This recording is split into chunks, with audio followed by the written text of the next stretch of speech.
Então eu quero te falar aqui agora sobre alguns passos para você implementar, para você colocar, para você mexer o seu doce, tá? Quando a gente está conversando sobre testes de neutralidade para avaliar a demografia. E ó, não é simplesmente clicar no botão, já falo isso para você. Primeira coisa que você tem que fazer é editar o seu alinhamento. E o que seria editar um alinhamento, Nath? Não estou entendendo.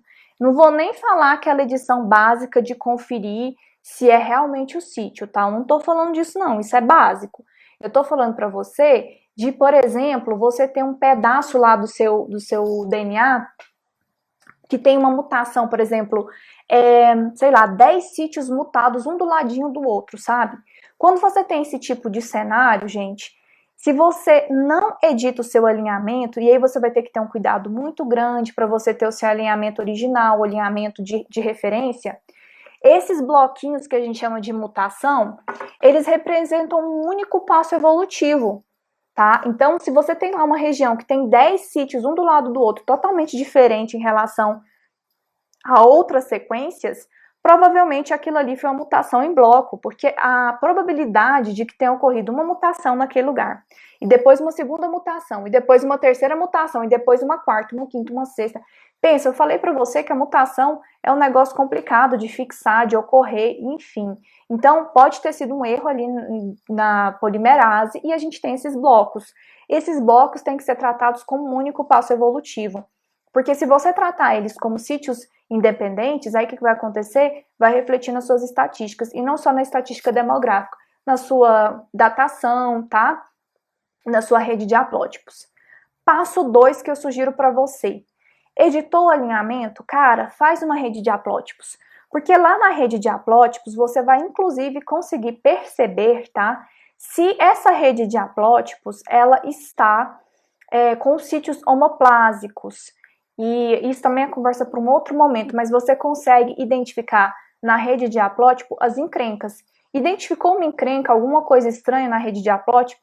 Volta para o alinhamento e edita novamente para que você tenha um alinhamento muito bem organizado. Porque, ó, eu falo para os meus alunos lá do método DNA, gente, edita esse trem direito, porque senão você vai perder tempo, você vai ter que voltar, refazer tudo de novo. E a gente tem, tipo assim, muitas aulas só sobre isso, porque realmente é uma canseira você fazer um monte de coisa.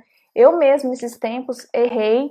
Eu fui fazer uma análise aí de um tempo atrás, eu percebi que eu tinha errado feio na base, né, no alinhamento, e eu vou ter que repetir tudo de novo. Toma, entendeu?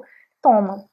Outra coisa que você tem que fazer quando você for, antes de fazer essas análises, né? Você precisa verificar no seu marcador nuclear se você tem sítios heterozigotos. E se você tiver sítios heterozigotos, ou seja, 2 formas, 3 formas no mesmo local, você precisa fazer uma análise de phase para que você tenha o haplótipo que corresponde à fita A e à fita B do seu DNA.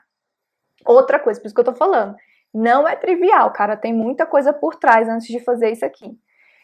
Você tem que avaliar se tem recombinação no seu marcador nuclear. Nath, não tem recombinação no mitocôndria, eu vi artigo que agora tem lá. Tá bom. Tem algumas espécies que tem, o pessoal está investigando realmente a presença de sítios recombinantes, mas isso é um evento muito raro, então a gente assume que não tem sítios recombinantes no DNA mitocondrial.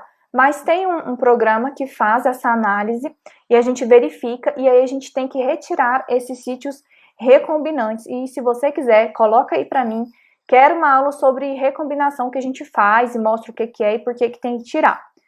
Outra coisa que você tem que fazer é observar se você tem saturação no seu DNA. O que é saturação, Nath?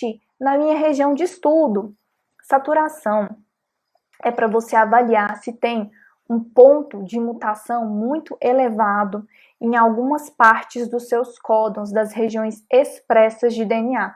Então, para aquelas regiões que são expressas, a gente verifica se nessas regiões dos códons, especialmente no terceiro códon, que a gente tem uma taxa de mutação muito alta, sabe? Uma alteração muito grande de nucleotídeos.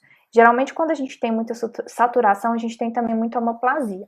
Então, a gente geralmente, se tem sítios com saturação, retira esse tipo de sítio.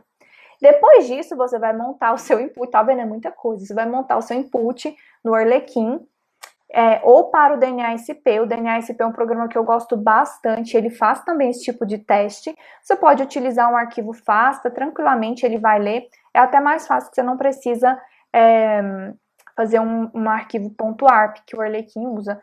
Só que, gente, quando vocês forem mexer no DNA-SP, vocês cuidem, porque o DNA-SP, às vezes ele vai perguntar lá para você, você quer que eu considere os gaps? Você quer que eu não considere os gaps? Então, se você tomar a decisão de considerar os gaps ou não considerar os gaps, isso daí vai ter diferença na sua estatística. Você tem que ter clareza em qual estratégia você vai abordar, tá bom?